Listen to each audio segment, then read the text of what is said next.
যাকে সর্বোচ্চ সম্মান দেওয়ার জন্য আমার রব আমার আল্লাহ রজব মাসে নিয়ে চলে গেলেন। কোথায় নিলেন আল্লাহ? জিবরিল আমিন আসলো। আম্মাজান ভাবলেন নবীজি ঘুমায় থাকলে তাহাজ্জুদও কাজা হবে, বেতের নামাজও কাজা হবে। আম্মাজান এই সন্দেহ করেই হয়তো প্রশ্ন করেছিলেন, কিন্তু নবীজি মুস্কি হাসি দিলেন। আয়েশা, তুমি শুনে রাখো, আমি বেতের নামাজ বিহীন ঘুমিয়ে থাকি, তাহাজ্জুদ এবং বেতের নামাজ আমি একসাথে পড়ি। আয়েশা রে, চিন্তা করিও না, আমি যখন ঘুমাই আমার চক্ষু ঘুমায়, লা ইয়ানামু কালবি, আমি নবীর কলব ঘুমায় না। আমার কলব সবসময় জাগ্রত থাকে, জিন্দা থাকে। আমার কলব কখনো ঘুমিয়ে পড়ে না। একসাথে জোরে বলবেন আল্লাহু আকবার। আজকে শীত কি বেশি? তো অনেকে শীত বেশি, অনেকে বইতে কষ্ট পাচ্ছে, অনেকে বইতে চাচ্ছে না। আসেন বসেন, বসেন, একটু বসেন, কষ্ট হবে আমি জানি। কারণ বেশি শীতের সমস্যা থাকলে তো বাড়ি থেকে কম্বল নিয়ে আসে, আর নাহলে জায়নামাজ বিছিয়ে কম্বল বিছিয়ে এরপরে মোড়া দিয়ে সুন্দর করে বসে থাকেন। আর কি করার আছে? শীত তো আল্লাহ দিবে। মনে রাখবেন, শীতকালে যদি শীত না পড়ে তাহলে বুঝবেন দুর্ভিক্ষ আসবে। বর্ষাকালে যদি বর্ষা না হয় তাহলে বুঝবেন দুর্ভিক্ষ আসবে। গরমের কালে যদি গরম না পড়ে তাহলে বুঝবেন দুর্ভিক্ষ আসবে। অর্থাৎ এতে ফসলের ক্ষতি হয়। এবং একবার যদি ফসল বাংলাদেশে 1 বছর না হয় তাহলে দেশে দুর্ভিক্ষ লেগে যাবে। আপনি টাকা দিয়ে ধান কিনে সারতে পারবেন না। বাংলাদেশের মানুষের শায়েস্তা করতে আল্লাহর বেশি সময়ের দরকার না। কয়েকদিন আগে দেখছেন না, একটা লারাচারা দিচ্ছে। এক লারাচারে অনেকে ঘরের ভিতরে পেশাবও করে দিচ্ছে, অনেকে হার্ট স্ট্রোকও করছে, অনেকের প্রেশার লো হয়ে গেছে, ডরে যাই শেষের চিনতে বিল্ডিং লারাচারা দিচ্ছে। আপনারা যদি দেখতেন যে ঢাকার শহরে মানুষ কেমনে দৌড়ায়, তা আপনিও চিন্তা করতেন সর্বনাশ। গ্রামে থাকছেন তো টের পান নাই ভূমিকম্প কেমনে লারা দিচ্ছে। ঢাকার শহরে বোঝা গেছে যে ভূমিকম্প কারে কয়। বিল্ডিং গুলোকে যখন ক্যাস ক্যাস করে শব্দ হয়ে উঠছে তখন আর বিল্ডিং এর ভিতরে কেউ থাকতে পারে নাই। গমের মানুষ আধা গমলে দৌড়েছে যে বাঁচতে পারি কিনা দেখি। আচ্ছা বলেন তো, আল্লাহ যদি লারাচারা দেয়, বিল্ডিং থেকে পালানোর কোনো সুযোগ আছে? সুযোগ নেই। এমন এক সময় আসবে, একজনে বাথরুমে বসে রয়েছে, ওই সময় লারাচারা দিবে। তো বেড়া এই বাথরুমের পানির ব্যবহার করবে কখন আর ফলাবে কখন? এমন এক সময় লারাচারা দিবে যে বেডি রান্না করতেছে, তো চুলা বন্ধ করবে কখন আর ফলাবে কখন? এমন এক সময় লারাচারা দিবে যে বেডি ঘুমাচ্ছে, তো ঘুম থেকে উঠবে কখন আর দৌড়াবে কখন? এমন এক সময় আসবে যে মানুষ গোসল করতেছে, তো গোসল থেকে কাপড় চোপড় পরে বেরোবে কখন আর পালাবে কখন? এই জন্য আল্লাহ যদি মারে তো পালানোর কোনো রাস্তা নাই।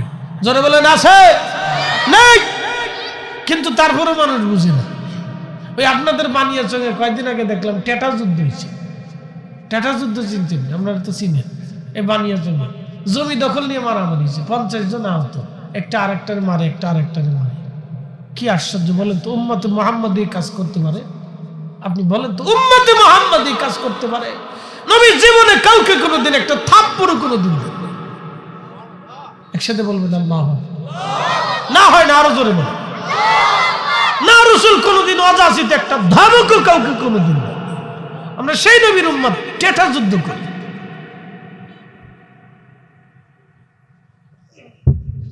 আমরা সেই নবীর উম্মত, জমি দখল নিয়ে টেটা যুদ্ধ করি। আর কি উম্মত অন্যের জমি দখল করার জন্য সে হা হয়ে বসে থাকে। প্রিয় আজমিরগঞ্জবাসী, না ঠিক আছে, না বানিয়েছ? ঠিক আছে। আজমিরগঞ্জবাসী খুব মনোযোগ দিয়ে কথাগুলি শুনবেন। বাপ আমার, ভাই আমার, আল্লাহ তার রাসূলকে এতটা সম্মান দিলেন, এতটা মর্যাদা দিলেন। প্রিয় নবী বললেন, জিবরিল আমিন আমাকে ঘুম থেকে উঠাইয়া পাশে একটা জায়গাতে সিনা সাক করালেন। ওই হাতিমে কাবাতে উম্মে হানির ঘরের পাশে তাকে বের করে নিয়ে প্রিয় নবীজির সিনা সাক করানো হলো। সিনা সাক অর্থাৎ গলার এখানে নিম্ন জায়গা আছে, এখান থেকে ফেরে একবারে নাভি পর্যন্ত ফাড়া হলো। ওপেন হার্ট সার্জারি যেটা বলা হয়, একবারে বক্ষ ফেরে বুকের ভিতর থেকে হার্ট বের করে ডাক্তাররা ওই হার্টের ভিতরে রিং পরায়। আল্লাহর নবীর পবিত্র কাল বের করে নিয়ে আসা হলো। আল্লামা ইমাম সুয়ুতি আল কিসাতুল মিসরা একটা কিতাব লিখেছেন। এই মেরাজের উপরে ইমাম সুয়ুতির একটা কিতাব আছে। বিভিন্ন হাদিসের কিতাব থেকে তিনি হাদিসগুলি এনে জমা করেছেন। ইমাম সুয়ুতি একটা হাদিস লিখেছেন। প্রিয় নবী বললেন, আল্লাহর বেহেশত থেকে জিব্রাইল আমিন আমার জন্য খাজিনা ভরে ইলম নিয়ে আসলো, হিকমত নিয়ে আসলো। ইলম এবং হিকমত এনে জিব্রাইল আলাইহিস সালাতু ওয়াস সালাম আমার কলবের মধ্যে ঢুকিয়ে দিলেন। সমস্ত ইলম এবং হিকমত কলবের মধ্যে ঢুকাই দেওয়ার পরে জিব্রাইল আমিন বক্ষ মুবারক সেলাই করে দিলেন। আল্লাহর নবী বলতেছেন, দুনিয়ার মানুষ, তখন আল্লাহর জিব্রাইল একটা বাহন নিয়ে আসলো। এই বাহনের নাম হচ্ছে বোরাক। বোরাকের পিঠের উপরে চড়তে বলা হলো। আমি বোরাকের পিঠের উপরে যাব। ঠিক এমন সময় বোরাকটা লাফালাফি করে, লড়াচড়া করে। আর জিব্রাইল আমিন একটা ধমক দিল, এ বোরাক, তুমি কি জানো তোমার পিঠের উপরে আজকে চড়বে? তোমার পিঠের উপরে আজকে যিনি চড়বেন, তোমার আগে এই মেহমান তোমার পিঠে কোনোদিন চড়ে নাই, কোনোদিন আর চড়বে না। বোরাক, বেয়াদবি করিও না, উনি শ্রেষ্ঠতম নবী। আল্লাহ ওনাকে দাওয়াত করেছেন আজকে মেরাজের জন্য। বোরাক, সাবধান হয়ে যাও। নবীজি বললেন, ভয়ে বোরাকের পোড়া শরীরটা একবারে চুপসে গেল। টোপে টোপে ফোটায় ফোটায় বোরাকের শরীর থেকে পানি এসে গেল ভয়ে। বোরাক কেমন ভয় পাইছে যে বোরাকের শরীর থেকে ঘামে ফুটেই ফুটেই পানি চলে আসছে। ঠিক এমন সময় বোরাকের পিঠের উপর আমি চললাম, যাচ্ছিলাম বাইতুল আকসার দিকে। বাইতুল আকসার দিকে যখন আমি যাচ্ছি, আমি দেখলাম মুসা কালিমুল্লাহ তিনি নিজ কবরের ভিতরে, রওজা শরীফের ভিতরে, মারাতু বিমুসা ওয়া হুয়া ইউসাল্লি ফি কবরিহি, আমি দেখলাম মুসা কালিমুল্লাহ নিজ কবরের ভিতরে দাঁড়ায়া দাঁড়ায়া নামাজ পড়তেছে।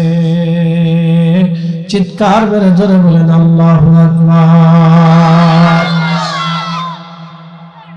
মুসা নবী কবরের মধ্যে নামাজ পড়ে, কিন্তু ইন্তেকাল করেছে 2000 বছর আগে। প্রিয় নবী আসারও 2000 বছর আগে মুসা আলাইহিস সালাম ইন্তেকাল করলেন। 2000 বছর পরে মুসা নবী কবরে দাঁড়ায় নামাজ পড়ে। আসতে হয়ে গেছে, আমি বুঝাচ্ছি আপনাদেরকে, জোরে বলে না আরো জোরে, আরো জোরে। আচ্ছা বলেন তো, মানুষকে যখন আল্লাহ নিয়ে যায়, বডি নেয় না রুহু নেয়? হ্যাঁ, জোরে বলেন। কথা কি রুহের সাথে হবে না বডির সাথে হবে?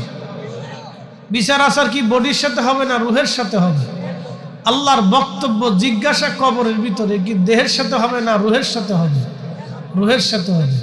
আপনার ভিতরে যে রুহু বসে আছে, আল্লাহ ওকে পাঠাইছে দুনিয়াতে তার গোলামি করার জন্য। কিন্তু হতভাগা দুনিয়াতে আসার পরে দুনিয়ার চাকচিক্য দেখে এগুলির কথা আর বলে নাই। কি আফসোস এই উম্মতের জন্য। আল্লাহ পাঠাইছে আপনাকে দুনিয়াতে গোলামির জন্য। আল্লাহর আর কোনো উদ্দেশ্য নেই। ওমা খালাকতুল জিন্না ওয়াল ইনসা ইল্লা, ইল্লা হরফে ইস্তিসনা দিয়ে আল্লাহ গুরুত্ব প্রদান করেছেন। ইল্লা লিয়াবুদুন, আমার গোলামির জন্যই শুধু সৃষ্টি করেছি, আর কোনো উদ্দেশ্য নেই। ভিন্ন কোনো উদ্দেশ্য আল্লাহ রাখেন নাই। ইল্লা লিয়াবুদুন, আল্লাহ তার গোলামির জন্যই আমরা সৃষ্টি করেছেন, আর কোনো উদ্দেশ্য নেই। এটা যদি বুঝে থাকেন তাহলে কালকে থেকে নামাজ কাজা হবে না। এটা যদি বুঝে থাকেন তো কালকে থেকে জীবন আর কোনোদিন নিয়ত করবেন হারাম করবে না। এটা যদি বুঝে থাকেন তাহলে কারো সম্পদ অন্যায় ভাবে হরণ করবো না, কারো জমির ফসল নিব না, কারো মানে পুকুরের মাছ নিব না। এই যদি চিন্তা করেন তাহলে এই চিন্তা আমাদের মগজে থাকতে হবে। কারো ক্ষতি করব না, প্রতিবেশীর সাথে ঝগড়া করব না, ওর সাথে বাক বিতণ্ডায় জড়াবো না, তার পারলে উপকার করব, না পারলে চুপ থাকবো, ক্ষতি করব না। এই চিন্তা করতে হবে। রব্বুল আলামিন আমাদের দুনিয়াতে পাঠাইছেন শুধু আল্লাহর গোলামির জন্য, ভিন্ন কোনো উদ্দেশ্য আল্লাহ রাখেন না। প্রিয় পশ্চিমবঙ্গবাসী, আজমেরিগঞ্জবাসী, ভালো করে শুনে যাবেন, বাপ আমার, বন্ধু আমার, ভাই আমার, মা আমার, বোনেরা আমার, শোনাটা অত্যন্ত জরুরি। মুসা আলাইহিস সালাম নিজ কবর শরীফের মধ্যে দাঁড়িয়ে দাঁড়িয়ে নামাজ পড়তেছেন। এর অর্থ হলো মানুষ মারা যাওয়ার পরে তার জীবন শেষ হয় না, মানুষের ইন্তেকালের পরে তার আরেকটা জিন্দেগি শুরু হয়ে যায়। আপনাদেরকে আরেকটু বুঝাই, আমরা একসময় কোথায় ছিলাম? মার রেহেমে। কথা ঠিক আছে কিনা? কোথায় ছিলাম? মার রেহেমে। এখানে আমরা যারা আছি সবাই মার রেহেমে ছিলাম। আমরা সবাই একদিন শিশু ছিলাম, ছোট্ট ছিলাম। মা আমরারে তলিয়ে তলিয়ে দুলিয়ে দুলিয়ে আমার শরীরে দলে দলে মা সরিষার তেল লাগাইছে, তেল দিয়ে দিছে, গোসল করাইছে, পায়খানা পেশাব সাফ করছে। ওই সময় আমাদের কোনো ক্ষমতা ছিল না। আল্লাহ আমাদের ভাগ্যের উপরে ছেড়ে দিয়ে দুনিয়াতে পাঠাইছে। ওই সময় নিজের ভাগ্য নিজে গড়তে পারি নাই। অনেকে বলে থাকে নিজের ভাগ্য নিজের গড়ে নিতে হয়, এই কথা। কেউ কারো ভাগ্য গড়তে পারে না। ভাগ্য যদি গড়তো তাহলে ভিখারি কোনোদিনও ভিক্ষা করতো না, কোনোদিনও না। কালকে দেখলাম ঢাকা এই কোন এলাকায় যেন এক বৃদ্ধ, 70 বছরে এক বৃদ্ধ এবং বৃদ্ধা স্বামী আর স্ত্রী দুইজন ভিক্ষা করতেছে। আহা, দৃশ্যটা দেখে খুব কষ্ট লাগলো যে এই বয়সে যারা নাতি নাতকুরের সাথে থাকবে আর এই বয়সে তারা ভিক্ষা করতেছে। এটা বড় আফসোসের জীবন। প্রিয় ভাই আমার, যদি মানুষের হাতে ভাগ্যই থাকতো তাহলে মানুষ ভিক্ষা করতো না। যদি মানুষের হাতে ভাগ্য থাকতো তাহলে মানুষ বৃদ্ধ হতো না। যদি মানুষের হাতে ভাগ্য থাকতো মানুষ অসুস্থ হতো না। যদি মানুষের হাতে ভাগ্য থাকতো তাহলে সবাই প্রধানমন্ত্রী হতো, কেউ প্রজা হতো না। যদি মানুষের হাতে ভাগ্যই থাকতো তাহলে কেউ কৃষক হতো, কেউ দিনমজুর হবে, কেউ রিক্সাওয়ালা, ভ্যানওয়ালা, অটোওয়ালা, কেউ প্রাইভেটওয়ালা, কেউ আবার বিমানওয়ালা, এরকম কেউ হতো না। কেউ অনেক সম্পদের মালিক হবে, কেউ হবে না, এরকম কেউ হতো না। সবাই সমান থাকতো। ভাগ্য আমাদের হাতে না, ভাগ্য কে লেখছে? একসাথে বলেন কে? এই জন্য ভাগ্যকে যারা অস্বীকার করে তারা আহলুস সুন্নাত ওয়াল জামাত থেকে খারিজ হয়ে যাবে। মনে রাখবেন, আহলুস সুন্নাত ওয়াল জামাত থেকে সে খারিজ হয়ে যাবে কেউ যদি ভাগ্যকে অস্বীকার করে। প্রিয় উপস্থিতি হাজিরিন, শুনে যাবেন পশ্চিমবাগ বনজগাঁও সোনার বাংলা যুব সংঘের উদ্যোগে আজকের মাহফিল মুর্দে গানে রুহের মাগফিরাত কামনায়।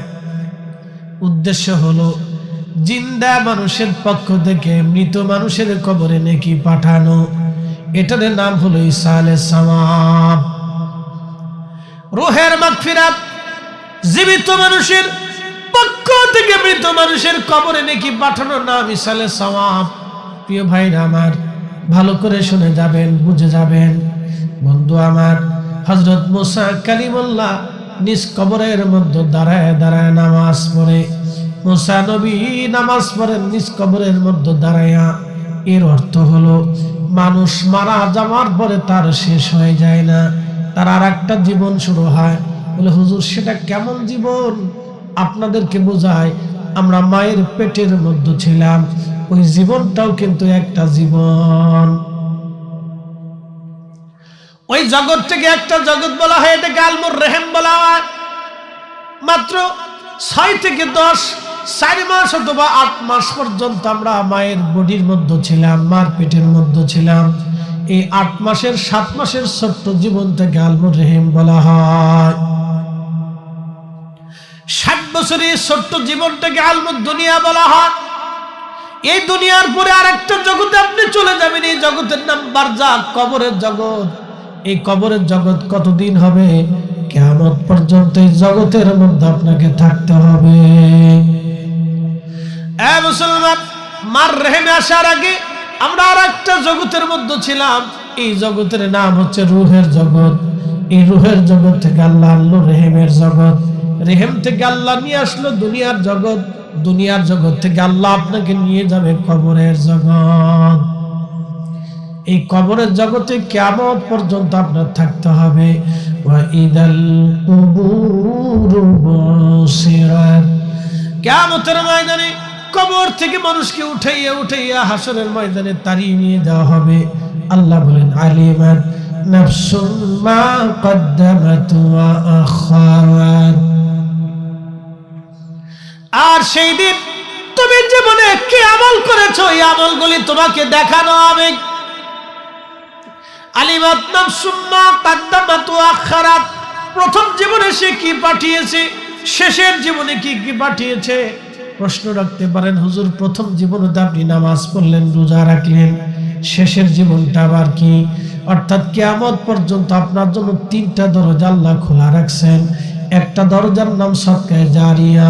আপনি একটা মসজিদ বানিয়ে দিলেন, ওই মসজিদে যতদিন নামাজ হবে ততদিন নেকি আপনার আমলনামায় হবে, যতবার আজান হবে ততবার আজানের নেকি হবে, যতজন জিকির করবে ততজনের সওয়াব আপনার আমলনামায় আসবে, যতজন তাহাজ্জুদ পড়বে সকল তাহাজ্জুদের নেকি আপনার আমলনামায় আসবে।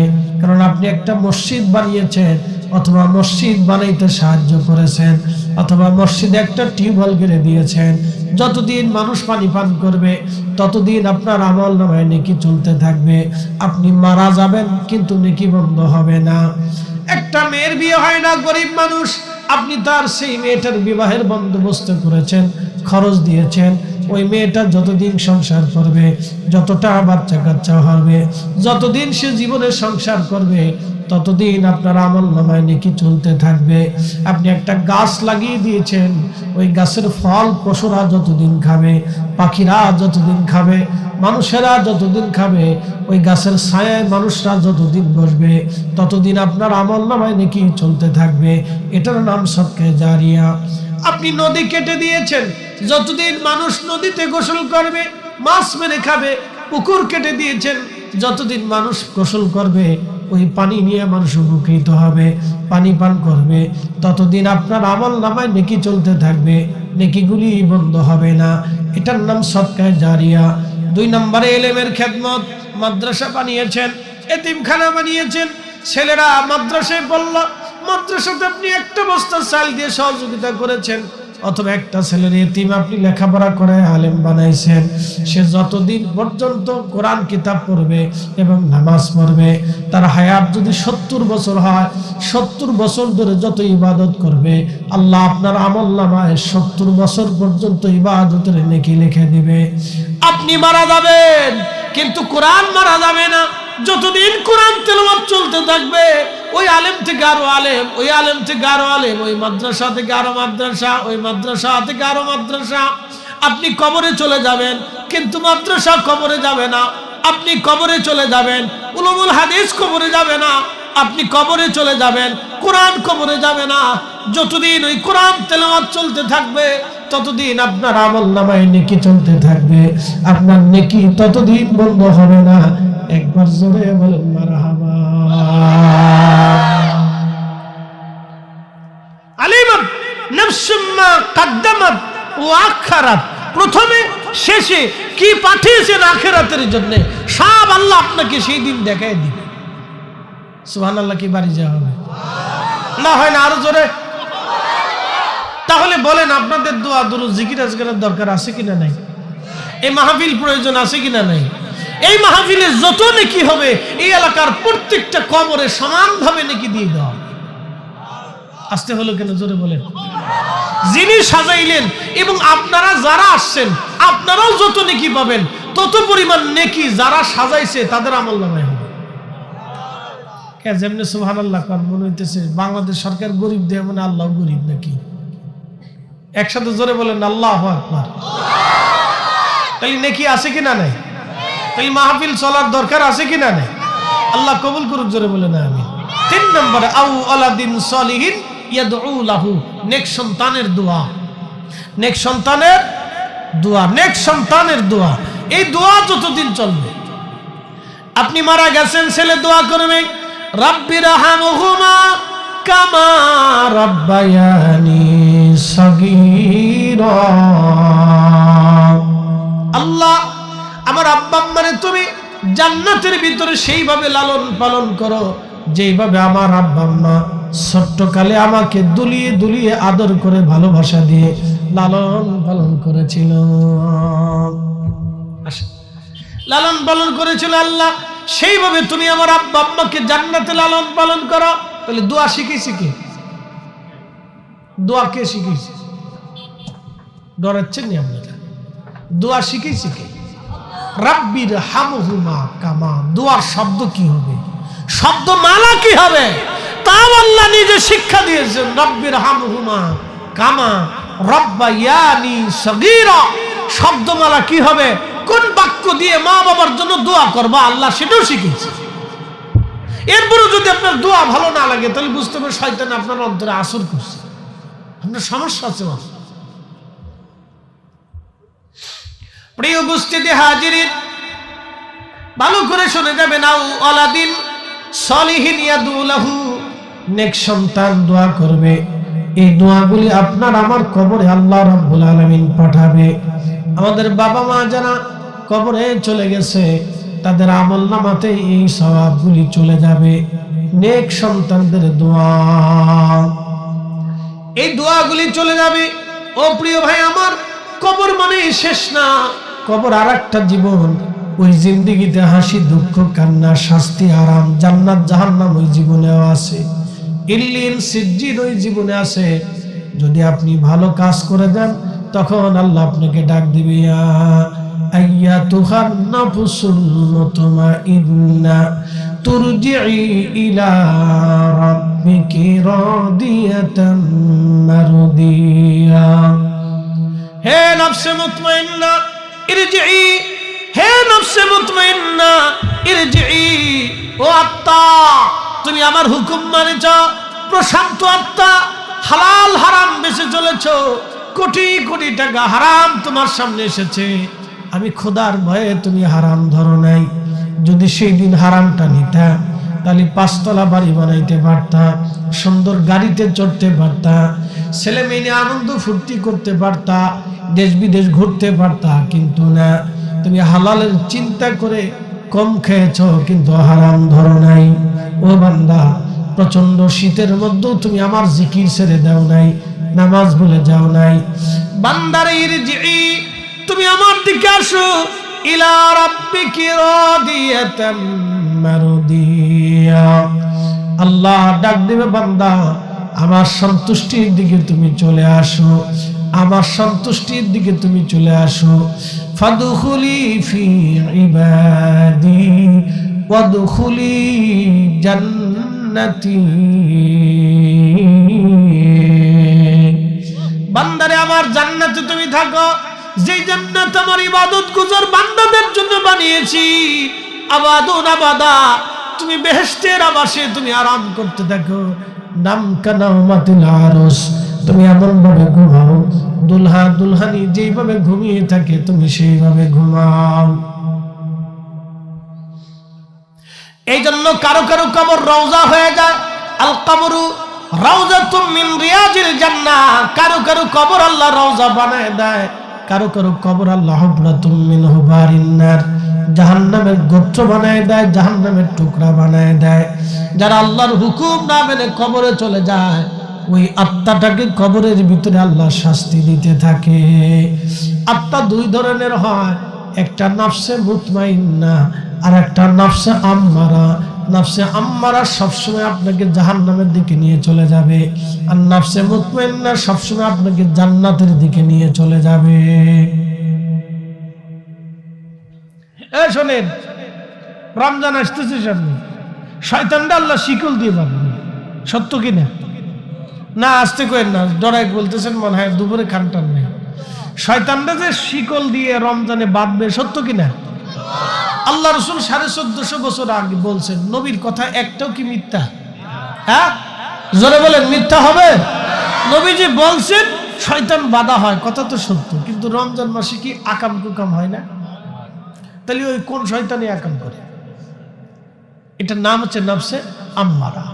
এটা আপনার বডির ভিতরে থাকে, এটা আপনার শরীরে খাবে দাবে আর আপনার সাথে দুশ্মনী করবে।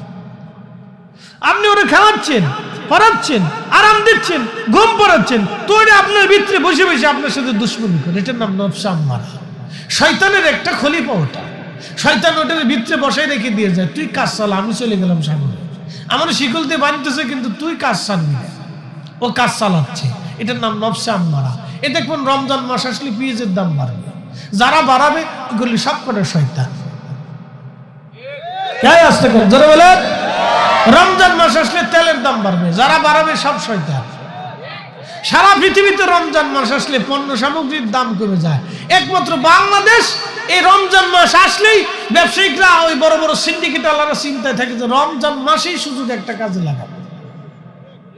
এই রোজাদারদের পকেট থেকে যারা টাকা চুরি করে নিয়ে হজ করতে যায়, যাকাত দেয়, খাবার কিনে খায়, ওই খাবারের ভিতরে আর শুয়োরের গোশতের ভিতরে কোনো তফাৎ নেই। কথা খারাপ কিছু না। শুয়োরের গোশত হালাল না হারাম? কুত্তার গোশত বাপ রে বাপ মারাত্মক। কোরিয়ানরা কুত্তা খায়, কুত্তা খাইতে না দিলে ওরা আন্দোলন করে যে কুত্তা খাইতে দিবি দেখে। বলছেন ওরা মানুষ, বড় বড় ডক্টর, ডাক্তার, প্রফেসর, ইঞ্জিনিয়ার, সাহিত্যিক, কবি, ওরা কুত্তা খাচ্ছে। সাপ খায়, ব্যাং খায়, বন্যপ্রাণী, শিয়াল খায়, শুয়োর খায়, যা পায় ওতেই খায়। ওকে কিছু বাঁচবিছে না। আল্লাহ ওরাও মানুষ। আল্লাহ আমরা কত আরাম করিয়ে মুসলমান মানে গিয়া হালাল তাইয়্যিবান দিয়ে উত্তম খাবার দিয়ে আল্লাহ আমরা সম্মানিত করে রাখছেন। একসাথে কইতেন আল্লাহু আকবার। তারপরে এই উম্মতের সুদ খাইতে মন চায়। ইস, আবার হজে যায় শয়তানরে পাথর মারে, শয়তানি চিন্তা করে দোস্ত আমার পাথর মারতে হয়েছে, দোস্তই আমার পাথর মারি, এটা আমার দোস্ত সুদ টুদ খাইয়া এখন আমার পাথর মারতেছে। দোস্ত তোর এমনি কাম, তুই না আমার দোস্ত, পাথর কেমনি মানুষ আমার। শয়তান এটা কয় দূরে দাঁড়ায় দাঁড়ায়, শয়তানে হাসি করে দেখছে দোস্ত হয়েছে পাথর মারাল। তো দুনিয়াটা এরকম চলতেছে। বাপ আমার কেমনে বুঝাইতাম আপনারে, বুঝাই দিয়ে যে আপনারে নফসে আম্মারা আপনাকে সবসময় জাহান্নামের দিকে নিয়ে যাবে। এই জন্য কখনো যদি কোনো গুনার কাজের দিকে আপনার মন ঝুঁকে যায়, তখনই মনের সাথে যুদ্ধ করবেন, ফাইট লাগাবেন। যখন ফাইট করবে, ফাইট যে করবে, এটার নাম নফসে মুতমাইন্না। এই নফসে মুতমাইন্না যদি বিজয় হয়ে যায়, তখন আল্লাহ ডাক দেবে যে এই আমার কাছে আসো, তুমি যুদ্ধে জয় করছো। এই যুদ্ধের নাম হচ্ছে জিহাদে আকবার। নবী বলতেন নিজের নফসের সাথে যুদ্ধ করা হচ্ছে সবচেয়ে বড় যুদ্ধ। একসাথে বলবেন আল্লাহু আকবার। না হয় না, আরো জোরে বলেন। নিজের নফসের সাথে যুদ্ধ করা হচ্ছে সবচেয়ে বড় যুদ্ধ। এই যুদ্ধে বহু মানুষ হারিয়ে যায়, কোটি কোটি মানুষ এই যুদ্ধে হারিয়ে যায়। কথা ঠিক আছে কিনা? কোটি কোটি মানুষ এই যুদ্ধে হেরে যায়, তারা এই যুদ্ধে পারে না। এটা নফসের সাথে যুদ্ধ করা, এটা অনেক বড় যুদ্ধ। সবাই এই যুদ্ধে পারে না। প্রিয় উপস্থিতি হাজিরিন, ভালো করে শুনে যাবেন, নফসের সাথে যুদ্ধ করা অনেক বড় যুদ্ধ। এই যুদ্ধে দুনিয়ার মানুষ সবাই পারে না, কিন্তু যে পারে সে কামিয়াব হয়ে যায়। এই জন্য কবরে তো চলে যাওয়াই লাগবে। অবশ্যই কবরে একটা জিন্দেগি আছে। মুসা নবী মারার তুবি মুসা ওয়া হুয়া ইউসাল্লি ফি কবরিহি, মুসা নবী কবরের মধ্যে দাঁড়ায় দাঁড়ায় নামাজ পড়ে। আল্লাহর নবী বলেন আল আনবিয়া ওয়াহিয়াউন ফি কুবুরিহিম ইউসাল্লুন। পৃথিবীর সমস্ত নবীরা কবর শরীফের ভিতরে জিন্দা, রওজা শরীফে জিন্দা। একসাথে বলেন আল্লাহু আকবার। কোন নবী? সব নবী। জোরে বলেন কোন নবী? জোরে বলেন কোন নবী? আল আনবিয়া ওয়াহিয়াউন ফি কুবুরিহিম। আল আনবিয়া সব নবী কবরের ভিতরে জিন্দা, এবং তারা কবরের ভিতরে নামাজ আদায় করে। কে আসতে সুবহানাল্লাহ করতেছেন? আরো জোরে। তো তারই আনুষ্ঠানিকতা, মুসা আলাইহিস সালাম নামাজ পড়ে, নবীজি বড়াকের পিঠে চড়ে বসে বসে দেখতেছে যে মুসা নবী কবরের ভিতরে নামাজ পড়ে। এখন আপনাদেরকে প্রশ্ন করি, জবাব দিবেন তো। যেই নবী দুনিয়ার জগৎ থেকে কবরের অবস্থা জানতে পারেছে, সে নবীর চোখের পাওয়ার কত? আপনি সীমানা দিতে পারবেন? বলেন তো, সীমানা দেন যে রসুলের চোখের পাওয়ারের সীমানা বাংলাদেশের বর্ডারের কোনা কোন, হ্যাঁ, বঙ্গোপসাগরের মাঝখান পর্যন্ত দিতে পারবেন? তাহলে না দিতে পারলে ওনার এই চোখের পাওয়ার নিয়ে আমাদের কোনো প্রশ্ন আসতে পারে না। কি কথা ঠিক আছে কিনা? ওনার এই নজরের মর্যাদা নিয়ে আমাদের কোনো প্রশ্ন হতে, কোনো প্রশ্নই করতে পারবে। প্রশ্ন করবেন তো বেঈমানের কাতারে চলে যাবে, দলিলা দিল্লা পরের হিসাবে আসে, কোনো প্রশ্ন হবে না। এখানে কোনো প্রশ্ন নেই। রসুলের তাজিম সম্মানে কোনো প্রশ্ন নেই যে রসুলের সম্মান কত। বলে কত? আপনি বুঝেন না, নবীকে আল্লাহ আরশে মুআল্লাতে নিয়ে আল্লাহর সাথে দিদার করাইছে, তাহলে সম্মান কত হলে দিদার করাইতে পারে? আপনি আমার বুঝান যে তার সম্মানের মর্যাদা সীমানা কত, আমার একটু বুঝাই দেন। তাহলে যদি না থাকে, তাহলে ওনার সম্মান নিয়ে কোনো প্রশ্ন আসবে না। কি কথা ঠিক আছে কিনা?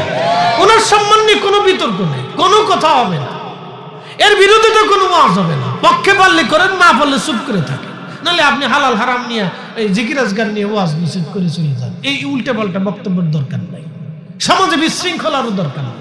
কি কথা ঠিক আছে কিনা? এমন কথা বলা যাবে না যেই কথায় সমাজ বিশৃঙ্খলিত হয়, মুসলমানের ইমানে সন্দিহা হয়, এ কথা বলা যাবে না।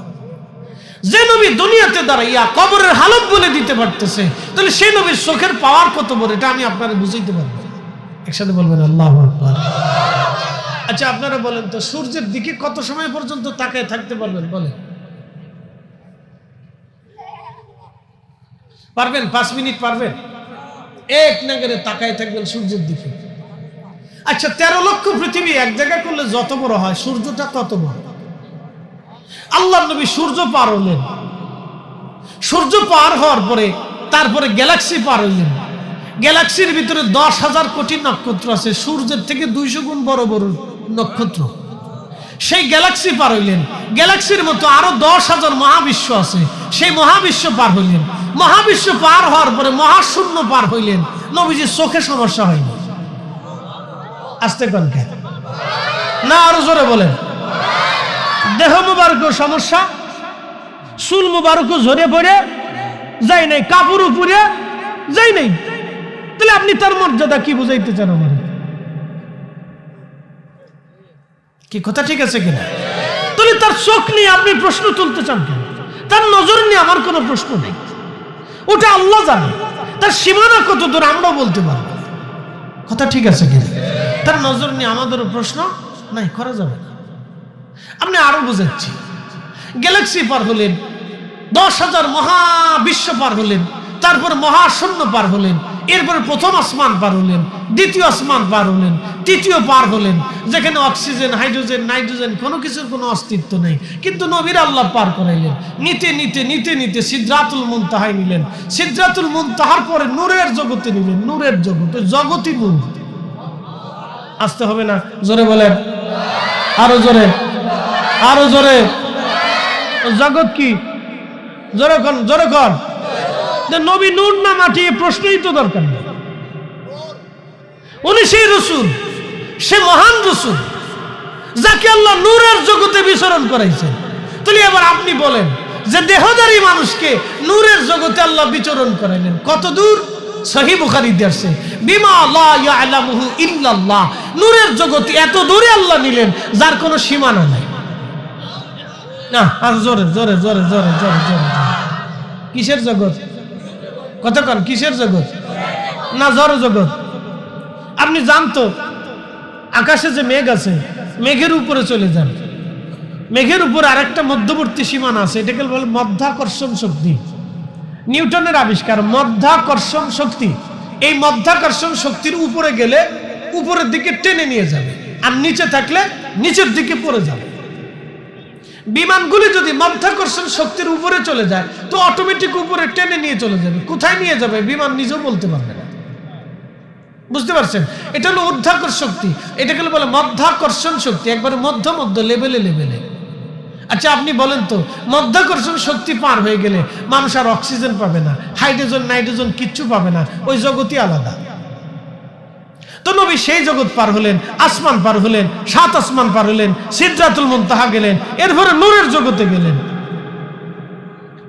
একসাথে বলবেন না সুবহানাল্লাহ? আপনি এটার ব্যাখ্যা কেমনে করবেন? শরীয়ত দিয়ে এটার ব্যাখ্যা করা যাবে? এটার ব্যাখ্যা একটাই, আল্লাহু আ'লাম। কি কথা ঠিক আছে কিনা? এটার ব্যাখ্যা একটাই, আল্লাহ তার রাসূলকে মহান সম্মানে অধিষ্ঠিত করছেন। কত সম্মান দিয়েছেন, কিভাবে নিয়েছেন, কোন সুরতে নিয়েছেন, কোন সুরত দিয়ে নিয়েছেন, তার দেহের হালত কি হয়েছিল, অক্সিজেন নাইট্রোজেন হাইড্রোজেন আল্লাহ কি দিয়েছিলেন, তার খাবার কি, তার শক্তি কি দিয়ে দিয়েছিলেন, এটা আল্লাহ পাক ভালো জানেন। তিনি মহা সম্মানের অধিকারী, এক কথাই শেষ। আল্লাহ সেই নবীকে সম্মান দেওয়ার তৌফিক দিক, জোরে বলেন আমিন। কিন্তু দুঃখের বিষয়, এই উম্মাত গরু চুরি করে। আমার দুঃখ এই জায়গায়, গরু বলে চোরে ছেড়ে দিলে, গরুর চোরের পিস পিস বলে গরু আড়ে। তা আমি চিন্তা করি, তাহলে চোরেও কি গরুর শয়তানের নিঃশ্বাস দেয় নাকি? গরু বলে পিস পিস আড়ে, কি আশ্চর্য! বাপরে বাপরে, কি চোরে চোরে, এই শরীরে যদি মালয়েশিয়া পাঠাই দেওয়া যায় তো কাজ হয়েছে। এই শরীরে আফ্রিকা পাঠাই দেওয়ার দরকার, তো এই শরীরে ভারতে পাঠাই দেওয়ার দরকার। যা তুই কদ্দুর গরু চুরি করে নিয়ে আর কি করি, কি শরীর চোর পরের গরু ধরে নিয়ে যাইছিল। আমি বললাম গরু কি মাথায় করে নেয়? না, মাথায় করে নেয়। সরে আস্তে আস্তে আড়ে, গরু বলে পিস পিস আড়ে। হাই হাই হাই, কি শরীর চুরি নেই। আল্লাহ আকবার। সরে যে বিদ্যা চুরি করলো, চুরির বিদ্যায় যদি সরে এই বিদ্যা কাজে না লাগাইয়া সে যদি আল্লাহর ইবাদতে এই বিদ্যাটা কাজে লাগাইতো, তাহলে তার জীবনে চুরি করতে হতো না, রিজিক তার পিছে পিছে দৌড়াইতো। কিন্তু সে বুঝলো না, সে রিজিকের পিছনে দৌড়াইতে যাইয়া অন্যের গরু চুরি করে নিয়ে গেল, জুতা চুরি করে নিয়ে গেল, মুরগি চুরি করে নিয়ে গেল, ডাকাতি করলো, অন্যের গলে ছুরি ধরলো, অন্যের জমি হরণ করলো। সে যদি এইটা না করিয়া আল্লাহর পিছনে দৌড়াইতো, রব তুমি তো রিজিকের মালিক, তাহলে আমি তোমার দরবারে সেজদায় পড়ে গেলাম, তুমি আমার রিজিক দাও, দেখতেন আল্লাহ তার জন্য রিজিক পাঠাইত। কিন্তু উম্মত এটা বুঝলো না, উম্মত এটা বুঝলো না। আল্লাহর নবী মেরাজে গেলেন জান্নাতে, একসাথে বল আল্লাহু আকবার, বুঝাইতেছে। জান্নাতে গেলেন, জান্নাত দেখার জন্য গেলেন নবীজি। জান্নাতে গেলেন, জান্নাতে যাওয়ার পরে দেখেন বেলালের পায়ের আওয়াজ পাওয়া যায়। আসতে হলো কেন জোরে বলেন। নবীজি আশ্চর্য হলেন, বেলাল ব্যাপার কি? বেলালের পায়ের আওয়াজ জান্নাতের ভিতরে পেলাম, কারণটা কি? বেলালের পায়ের আওয়াজ পাওয়া যাচ্ছে, বেলালের এই গ্রান পাওয়া যাচ্ছে জান্নাতে। আল্লাহর নবী মেরাজ থেকে ফিরে চলে আসলেন, আসার পরে ডাক দিলেন, বেলাল রে কি আমল করিস? জান্নাতে তোরে আগে আগে দেখলাম। বেলাল ডাক দে বলুন, ইয়া রাসূলুল্লাহ, ইয়া হাবিবাল্লাহ, আমার অজু গেলে আবার অজু করি, অজু গেলে আবার অজু করি, অজুর জন্য 2 রাকাত নামাজ পড়ি। এখন এই উম্মত অজুই করে না। এদেশের কত বেডি আছে 6 মাসে অজু করে না, খালি লিপস্টিক মাখাচ্ছে তো মাখাচ্ছে তো মাখাচ্ছে, মুখে খালি আডা দিচ্ছে তো দিচ্ছে। দুঃখের কথা তো আর বলে লাভ নেই, এখন বুরকাওয়ালা বেডিও দিয়ে টিকটক করে। আমি দেখে বলে দুনিয়াতে আমি আসি না চলে গেছি, বুঝি না তালাশ করে। বেডি বুরকা ভরিয়ে হাত মোজা পা মোজা ভরে টিকটক বানাচ্ছে, আবার লিখে রাখছে কে কে ফজরের নামাজ পড়ছো। ওরে শয়তান, তুই আইয়া টিকটক বানিয়ে আবার ফজরের তালাশ করতেছিস। শয়তানের চিন্তা করে ও কত বড় শয়তান। এই খালা থাকতে আমার আর দুনিয়াতে কোনো কাজ নেই। ও যেহেতু আসে, ওরা যেহেতু হয়ে গেছি, তাহলে আর বোরকা ছাড়া যে দিয়েছে কোনো ব্যাপার না। কথা খারাপ করছি ভাই, এগুলি কেমনে কইতাম, কেমনে শিখাইতাম আমি নিজেও বুঝি না ভাই আমার।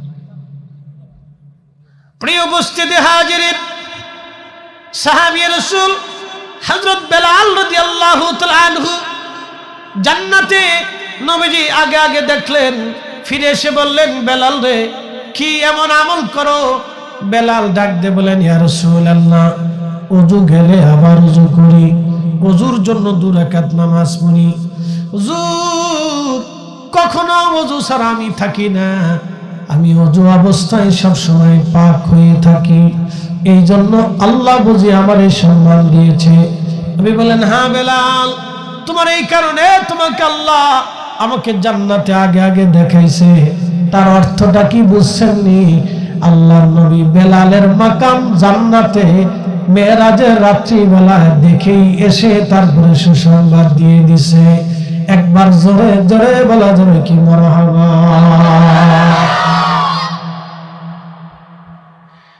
সাহাবীর মর্যাদা নবী জান্নাতের ভিতর দেখেছি, তারপরে নবী সুসংবাদ দিয়ে গেলেন। এমনিতে পান নাই, শুধু ওযুই কি তার সম্মান বেড়ে গেল না, আরো একটা কারণে সম্মান বেড়েছে। শীতের ডরে আমরা নামাজ পড়ি না, কিন্তু হযরত বেলাল এই কালেমার জন্য, এই ঈমানের জন্য বেলালের পিঠের চামড়া কাফেররা উঠায় ফেললো। মারতে মারতে বছরের পর বছর, মাসের পর মাস হযরত বেলালকে পিটানো হয়েছিল, তারপরেও তিনি কালেমা ছেড়ে দেন নাই। তেলের গাড়ি তেলে চলে,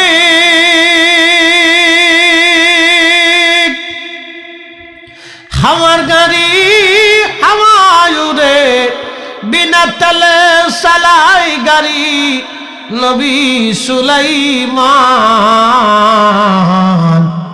আমরা সেই মুসলমান, আমরা সেই মুসলমান।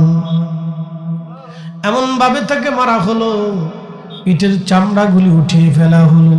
শুধু কি তাই, কখনো তারে ওষুধ দেওয়া হতো না, এমন মারা হতো। আল্লাহর নবীর স্বামী অজ্ঞান হয়ে পড়ে থাকতেন। যদি কোনোদিন আপনি মক্কাতে চলে যান তাহলে দেখবেন মক্কার গরমটা খুব ভ্যাপসা ভ্যাপসা গরম, মক্কার গরমটা খুব ভয়ানক, কিন্তু মদিনার আবহাওয়া খুবই চমৎকার। তায়েফের আবহাওয়া খুব সুন্দর, তায়েফের আবহাওয়া খুব সুন্দর, খুবই চমৎকার আবহাওয়া তায়েফের।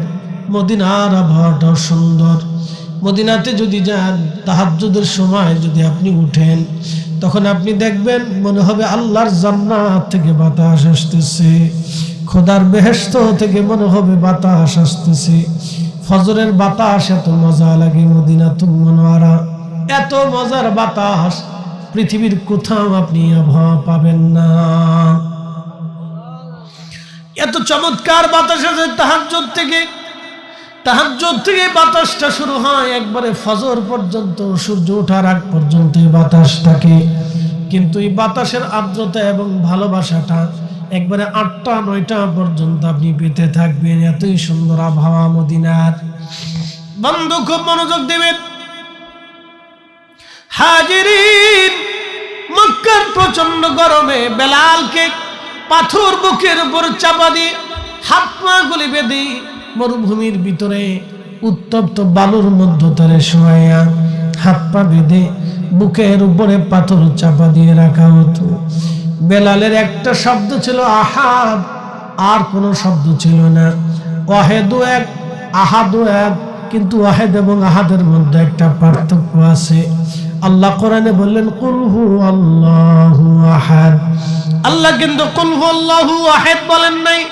আল্লাহ বলছেন কুল হু আল্লাহু আহাদ। আহাদ এমন এক যে একের আর কোনো সংখ্যা হয় না। একসাথে বলবেন আল্লাহু আকবার। আহাদ এমন এক, আহাদ এমন এক যে একের আর কোনো সংখ্যা হয় না। হযরত বেলাল একটা শব্দ বলতেন আহাদ, আহাদ, আহাদ, আহাদ, আহাদ। তার এই চিৎকার বন্ধ করার জন্য বেঈমানরা জিহ্বা বের করে আগুনের ভিতরে শুল, ওই যে আপনার কি বলে লোহার শুলগুলি আগুনের মধ্যে পুড়াইয়া হযরত বেলালের জিহ্বা টেনে জিহ্বারে পার পার করে ফুটা করে মুখের মধ্যে বেঁধে দিয়ে রাখতো। বেলালের জবান বন্ধ থাকতো, কিন্তু দিল বন্ধ করতে পারে নাই।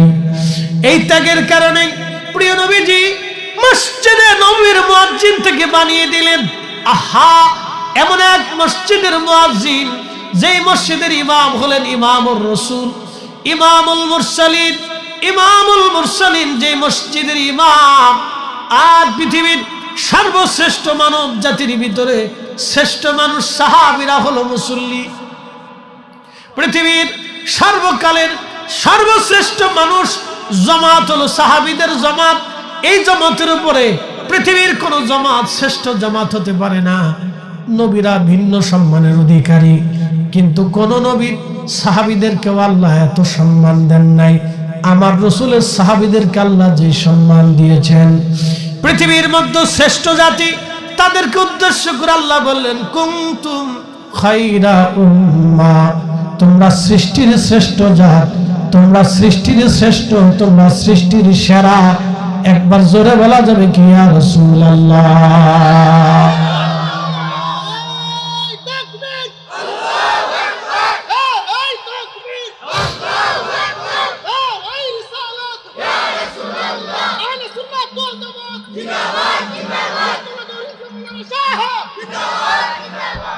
তোমরা সৃষ্টির শ্রেষ্ঠ জাত।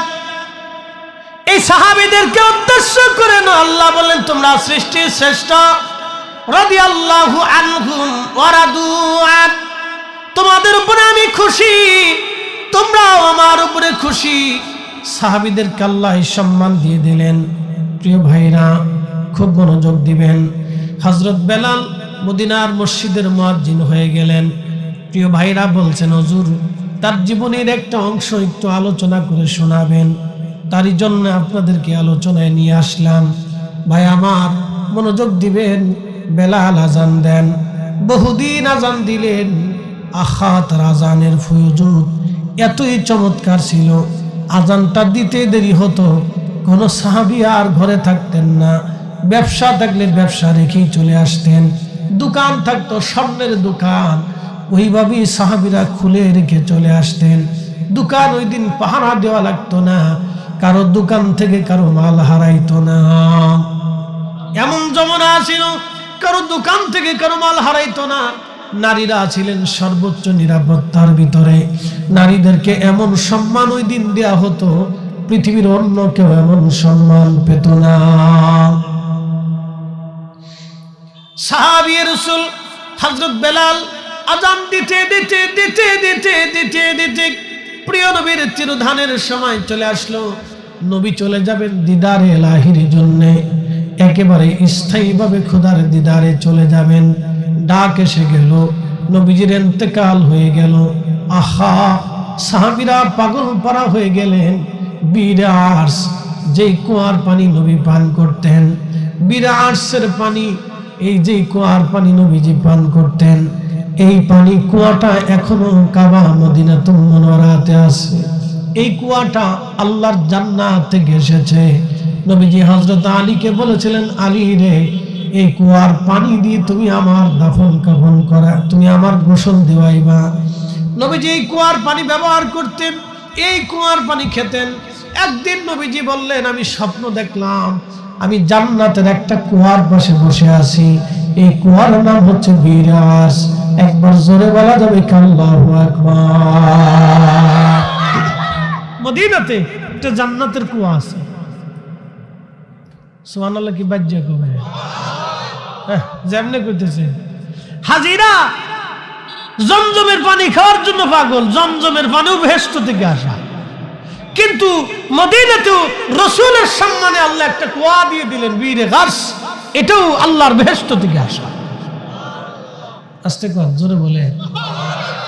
যদি কোনোদিন যান তাহলে কুয়ার পানি খেয়েছি, হ্যাঁ, খুব দামি পানি। প্রিয় নবী ইন্তেকালের সময় সাহাবীদেরকে বলছিলেন, আমারে এটা দিয়ে তোমরা দাফন করাই, আমরা গোসল করাই। নবীজি পানি আনতেন, গোসল করতেন, খাইতেন, ওযু করতেন।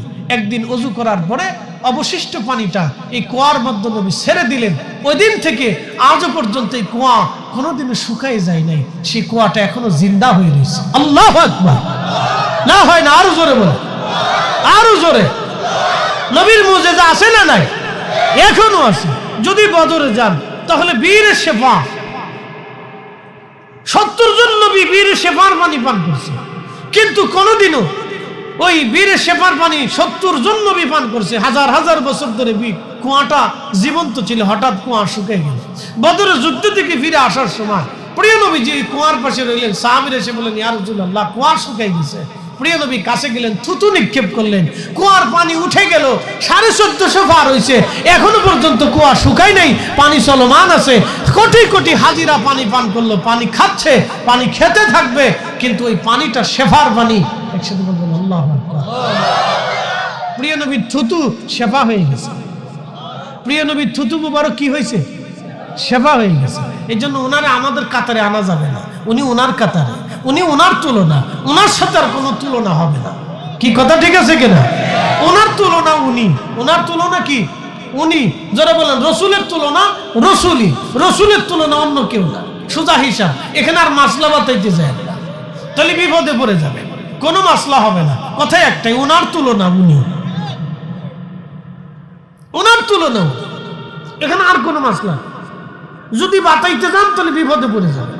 যত তেনা ফাঁসাবেন তত মরবেন, যত যুক্তি দিতে যাবেন তত মারা যাবেন। বলে কোথায় মারা যাবেন? হাসরের ময়দানে মারা যাবেন। আপনার 14 পুরুষ কেন, কোন নবী রসুলের বিরুদ্ধে দাঁড়িয়ে আপনার সুপারিশে যাবে না, কোন ওলি রসুলের বিরুদ্ধে দাঁড়িয়ে আপনার জন্য সুপারিশ করবে না, কোন সাহাবী রসুলের বিরুদ্ধে দাঁড়িয়ে আপনার জন্য সুপারিশ করবে না। তার অর্থ হচ্ছে আপনি অ্যাটেন্ড টু মার্ডার, একবারে চিরদিনের জন্য মার্ডার।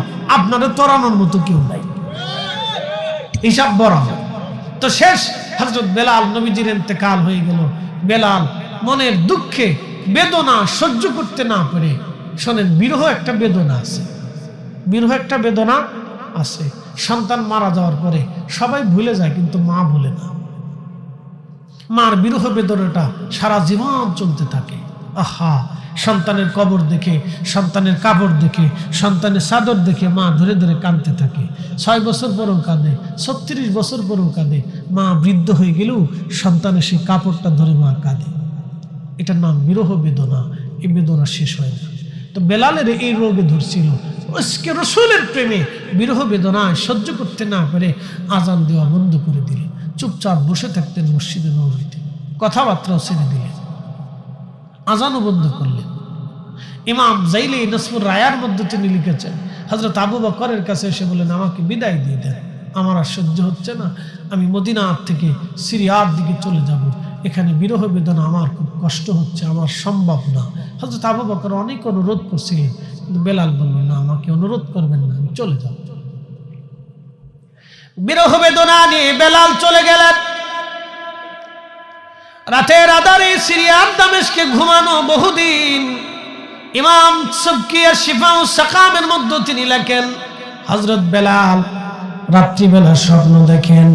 রহমতের নবীজি স্বপ্নে এসে বললেন, বেলাল রে, কেমন জুলুম শুরু করছো তুমি আমার সাথে। বেলাল, আয়া আমার জিয়ারতে আসো, কতদিন হলো আমার জিয়ারতে আসো না। এই জন্য কোন হাজি যদি হজ করার পরে মদিনায় নবীর রওজা শরীফে না যায়, তাহলে এই হাজি হলো বিয়াদব হাজি। বিয়াদব, চরম বিয়াদব। ও হাজি না, ও কিসের হাজি? শয়তান। তো ইমানের মূল যা হজ আনছে, যিনি কোরআন আনছে, যিনি ঈমান দিয়েছেন, যিনি আল্লাহ চিনিয়েছেন, তুমি যদি তার বারগাহে, তার রওজার পাশে দাঁড়াইতে তোমার যদি শক্তি না থাকে, সাহসী না থাকে, এই মহব্বতে যদি তোমার না থাকে, তুমি কিসের রাজি হচ্ছো? কথা ঠিক আছে কিনা? তুমি কিসের তোমার রাজি? হ্যাঁ, কি তার রাজি তুমি? এই আমাদের দেশে একদল আছে 8 টাকার তারাবি বানায়, ওরা যুদ্ধ করে রমজান মাসে আসলে। কি কথা ঠিক আছে কিনা? এই যে বিএনপির চেয়ারপারসন বেগম খালেদা জিয়া সাহেবার জানাজার নামাজের পরে দেখেন ওরা খুব চাচ্ছে, অনলাইন অফলাইনে খুব লিখতেছে, বাইতুল মুকাররমের ইমাম সাহেব এত লক্ষ মানুষের জানাজা পড়াইলেন, কিন্তু জানাজা হইল না। বলে হাদিস লিখে দিছে, সূরা ফাতিহা পেতে তো জানাজা হবে না। বুঝতে পারছেন? শতান, কত শতান দেশে বেরিয়েছে। আরে বেটা, জানাজায় সূরা ফাতিহা লাগে না। আমাদেরকে যে দোয়া আছে, এই দোয়া হলো অরিজিনাল সুন্নাত। একসাথে বলবেন আল্লাহু আকবার। এটা হলো অরিজিনাল সুন্নাত। আমরা সুন্নত তরিকায়, সুন্নত পদ্ধতিতে জানাজার নামাজ পড়ছি, হাতে জানাজার নামাজে ভুল ধরে। বিরাট বড় বড় শাইখে মাদানি, আদানি, ফাদানি, এক একটা কোথার থেকে আসছে আল্লাহ জানে। পাগল না শুধু, এখানে ধরে নিয়ে বুড়িগঙ্গার পানির ভিতরে চুবানোর দরকার। কি কথা ঠিক আছে কিনা? এরা হলো ফেতনা সৃষ্টিকারী। কি কথা ঠিক আছে কিনা? ও ফেতনা বাতাইতে আসছে, ও ফেতনা সৃষ্টিকারী। প্রিয় উপস্থিতি হাজিরিন, ভালো করে শোনা যাবেন। প্রিয় ভাই আমার, হযরত বেলালকে নবী বললেন, বেলাল আসো। স্বপ্ন দেখার পরে নবীর আশিক পাগল পারা হয়ে মদিনায় চলে গেলেন। রওজা শরীফ কাঠের জালি দিয়ে ঘিরে রাখা ছিল। রওজা শরীফে বসে বসে বেলাল কান্দে, নবীজি, গোলাম আপনার কদম মোবারকে হাজির হয়ে গেছে। ইমাম সুবকি লিখতেছেন, রওজা শরীফের কাঠের জালির সাথে মাথা ঠেকায় দিলেন বেলাল। রওজা শরীফের মাটিগুলি ধরে ধরে বেলাল কাঁদে, বলে, হুজুর, গোলাম আপনার কদম মোবারকে হাজির। ইয়া রাসূলুল্লাহ, আমি আসছি, আপনি আসতে বলেছিলেন, আমি আপনার কদমে আসছি। সাহাবীরা এসে দেখলো বেলাল বসে বসে কান্দে। সাহাবীরা বলল, বেলাল রে আজান দাও। বেলালকে আমি দিতে পারবো না, নবীজির তিরোধানের পরে আর কোনো দিন আমি আজান দিইনি, আমার দ্বারা সম্ভব হবে না। সাহাবীরা দেখলো আমাদের কোথায় আজান দিবে না, দেখো হাসান আর হুসাইন দুইজন আসেনি। ইমাম হাসান হুসাইন 7 নম্বর গেট বাবু সালাম দিয়ে আগালেই পরে হযরত ফাতেমার বাড়ি আপনি পাবেন। ওখান থেকে হযরত ইমাম হাসান হুসেনকে নিয়ে আসা হলো। ইমাম হাসান হুসেন দেখতে নানার মতো দেখা যাইত। হযরত বেলাল রওজা শরীফ থেকে উঠিয়া দৌড় দিয়া ইমাম হাসান হুসেন রাদিয়াল্লাহু আনহুকে জড়ায় ধরলেন। জড়ায় ধরে কাঁদতেছে। ঠিক এমন সময় হযরত ইমাম হাসান ডাক দেয়, কয় নানার মুয়াজ্জিন, কতদিন আমরা আজান শোনাও না, আজকে যাও আমরা আজান শুনে যাও। ইমাম হাসান এই আবদার যখন করলেন, তখন হযরত বেলাল চিন্তা করলেন, যাদেরকে কাঁধে করে নবী মদিনার অলিগুলি দিয়ে ঘুরছে, যারা কান্না করলে নবী হুজরা শরীফ থেকে ছটফট করে বের হয়ে চলে গেছে, যাদের কান্নার আওয়াজ আসলে নবী ফাতেমার ঘরের সামনে যায় ডাক দিতেন, ফাতেমা আমার হাসান আর হুসাইন কেন কান্না করে? ফাতেমা ডাক দিয়ে বলতেন, না আব্বাজান, আপনার আলী 3 দিন চলে গেছে আজকে জিহাদের ময়দানে, আমাদের ঘরের মধ্যে কোনো খাবার নাই, আপনার হাসান হুসাইনকে খাবার দিতে পারি নাই, ক্ষুধার যন্ত্রণায় আপনার হাসান হুসাইন কান্দে। নবীজি ডাক দিতেন, ফাতেমা রে, আমার কেন বলো নাই? ওরা কাঁদলে আমি নবীর অন্তর ব্যথা পায়, তুমি কি জানো না? ওরা আমার আওলাদ, ওরা আমার বংশধর, ওদেরকে যারা ভালোবাসবে তারা আমাকে ভালোবাসবে। হযরত ফাতেমা হাসান হুসেনকে দিয়ে দিতেন, 2 ভাই নানার সাথে কোলে করে কাঁধে করে চলে আসতেন। হযরত বেলাল চিন্তা করলেন, যাদের আবদার কোনোদিন নবী ফিরাই নাই, আমি যদি তাদের আবদার আজকে ফিরাই আমার রাসূল বেজার হয়ে যাবে। হযরত বেলাল চলে গেলেন বনু নাজ্জার গোত্রের সেই মহিলার ছাদ, যে ছাদের উপরে দাঁড়ায় বেলাল আজান দিতেন, এখানে দাঁড়ায় গেলেন। আল্লাহু আকবার বলে যখন টান দিলেন, মদিনার জাবাল উহুদ, জাবাল আইর পর্যন্ত হযরত বেলালের আজানের আওয়াজ রাত্রিবেলা ছড়িয়ে গেল। মদিনার ঘর থেকে সাহাবীরা বের হয়ে দৌড় মারছে, ব্যাপার কি? আজকে হঠাৎ করে ফজরের সময় বেলাল আজান দেয়, না জানি রাসূল বুঝি আমাদের মাঝে ফিরে আসছে। ইমাম সুবকি আর শিফাউস সিকামের মধ্যে লিখেন, প্রত্যেক মদিনার মানুষের জবান থেকে বের হয়ে আসলো, রাসূল বুঝি ফিরে আসছে। হায় হায় হায়, মদিনার বাচ্চারা নারীরা ঘর থেকে বের হয়ে দৌড় মারছে, রাসূল বুঝি আসছে রে, নবী বুঝি ফিরে আসছে। হযরত বেলাল আযান দিলেন, আশহাদু আল্লা ইলাহা ইল্লাল্লাহ। মদিনার ঘর থেকে সব মানুষ বের হয়ে দৌড়ায় কাঁদে, মদিনার দিকে দৌড়ায় দৌড়ায় আসে। সবার মনে চিন্তা, রাসূল আসছে বুঝি, আজকে বুঝি রাসূল আমাদের মাঝে ফিরে আসছে। আহা, রওজার পাশে এসে সাহাবীরা গড়াগড়ি দিয়ে কান্দে। হযরত বেলাল যখন টান দিলেন, আশহাদু আন্না মুহাম্মাদার রাসূলুল্লাহ, ঠিক মদিনার মাটি থরথর করে কেঁপে উঠছে। ইমাম সুবকি লিখলেন, মদিনার মাটিগুলি থরথর থরথর করে কেঁপে উঠছে। আহা, পৃথিবীতে একজনের আজানে দুনিয়ার মাটি কেঁপেছিল, তিনি বেলাল। যার আজানে পৃথিবীর মানবদ্য ভূমিকম্প হয়েছিল, তিনি বেলাল। মদিনার মাটি থরথর থরথর করে কাঁপতে লাগলো। আপনি বুঝতেছেন, মদিনার মাটি পর্যন্ত স্থির থাকতে পারে না এই বিরহ বেদনার সুরে। তাহলে সাহাবীদের হৃদয়ের হালত কেমন হয়েছিল? আহারে, হযরত বেলাল অজ্ঞান হয়ে পড়ে গেলেন, বেহুশ হয়ে গেলেন। বেহুশ হয়ে যাওয়ার পরে সাহাবীরাও পাগল পরা হয়ে গেলেন। নবীর তিরোধানের পরে, ইন্তেকালের পরে মদিনায় এমন হালত তার কখনো কোনোদিনও হয় নাই। হুশ ফিরে আসলো বেলালের। রওজা শরীফের পাশে দাঁড়িয়ে কাঁদে, হুজুর গোলামকে আসতে বলেছিলেন, গোলাম হাজির। ইয়া রাসূলুল্লাহ, আমি আজান দিছি, কিন্তু আপনি নবী নামাজে আসেন নাই।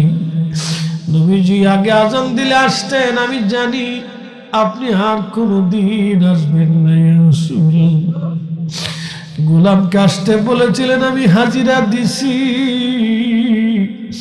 এই বিরহ বেদনা আমার সহ্য করতে পারি না। আমি জানি প্রেমে পাগল সে তো মদিনা। প্রেমানলে পুরে মরি, প্রেমানলে পুরে মরি, ওহে রব্বানা